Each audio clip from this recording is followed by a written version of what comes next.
जय हिंद। जो राज्य की मुख्यमंत्री महाकुंभ को मृत्यु कुंभ बताती है और वही इफ्तार पार्टी पे पहुंच जाती है, उनके तमाम पार्टी के नेता भी महाकुंभ का विरोध करते हैं, इफ्तार पार्टी में सब नजर आते हैं। हमारे साथ है बीजेपी नेता, क्या कहिएगा? मुख्यमंत्री महाकुंभ का विरोध करती, इफ्तार पार्टी में तो कल गई थी वो।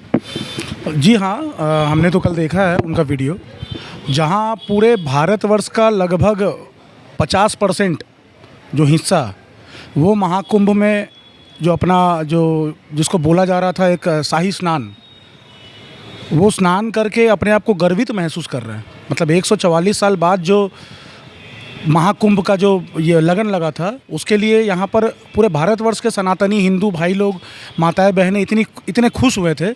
उसको लेकर ममता बनर्जी ने इंगित किया था कि वह मृत्यु कुंभ है, और वो तो हमेशा से ही हिंदू लोगों के विरोध में ही बोलते आई हुई है। और एक दिन पहले हमने क्या दृश्य देखा, वो फुरफुरा शरीफ में जाकर बोल रही है कि आमी तो ईदे जाई, मैं तो ईद में जाती हूँ, मैं तो इफ्तार पार्टी करती हूँ। तो ये दोगला नीति क्यों? मुख्यमंत्री ममता बनर्जी की जो ये दोगला नीति है, हिंदुओं के विरोध में हमेशा बोलना और मुस्लिम के पक्ष में बोलना, ये चीज़ क्यों हो रहा है? ये हम जैसे जो भाजपा के कार्यकर्ता सहित पूरे हर सनातनी जानना चाहता है कि पश्चिम बंगाल की जो मुख्यमंत्री ममता बनर्जी है, उसको क्या सिर्फ मुसलमानों ने ही वोट देकर उसको मुख्यमंत्री बनाया है, या उनको वोट देने में हम जैसे कई सनातनियों ने भी उनको वोट दिया था, तब जाके वो मुख्यमंत्री बने थे। वो तो अटल बिहारी वाजपेयी जी द्वारा दिए गए भीख के कारण आज मुख्यमंत्री बनी है, और आज उनका बड़ा बड़ा भाषण आता है और हिंदुओं के खिलाफ बोलती है। और हमारा जो कुंभ, जो एक महाकुंभ जिसको बोला गया है, उसको मृत्यु कुंभ बोलकर इंगित करती हैं और हिंदुओं के आस्था को ठेस पहुंचाती है।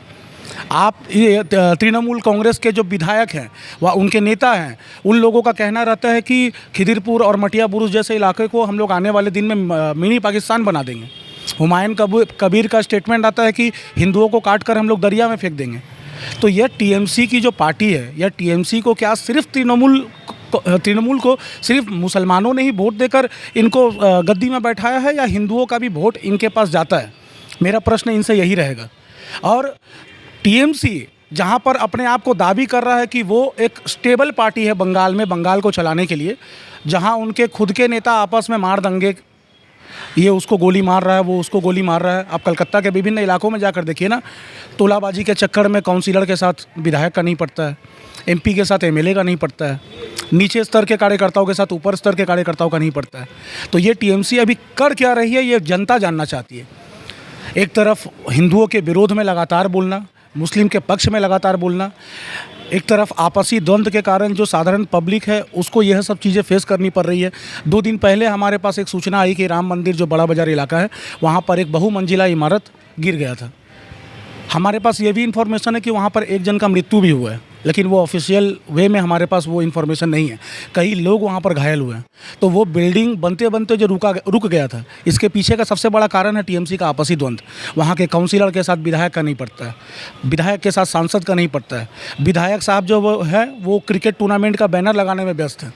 तो ये सब अगर चलता रहा तो पब्लिक ने जो वोट देकर या टीएमसी को यहाँ पर सरकार में लाया है, 2 मिनट नहीं लगेगा कि साधारण पब्लिक इनके विपरीत वोट देकर भारतीय जनता पार्टी को 2026 में ले आएंगे। अच्छा, मुख्यमंत्री बोल रही थी कल फुरफुरा शरीफ में जाकर कि मैं दुर्गा पूजा भी करती हूँ, काली पूजा भी करती हूँ, मैं गुरुद्वारा भी जाती हूँ, चर्च भी जाती हूँ, तो मैं ईद में भी जाती हूँ और इफ्तार पार्टी में भी आई हूँ। तो लोग सवाल क्यों खड़ा कर? देखिए, राजनीति अगर धार्मिक राजनीति अगर कोई कर रहा है तो वो एकमात्र ममता बनर्जी है, जो ईद के समय सर पर टोपी लगा कर बैठ जा रही है नमाज़ पढ़ने, और फिर रामनवमी के दिन देखिएगा तिलक लगा के, और दुर्गा पूजा के टाइम सर पे तिलक लगा के दुर्गा माँ का पूजा करने बैठ जा रही हैं।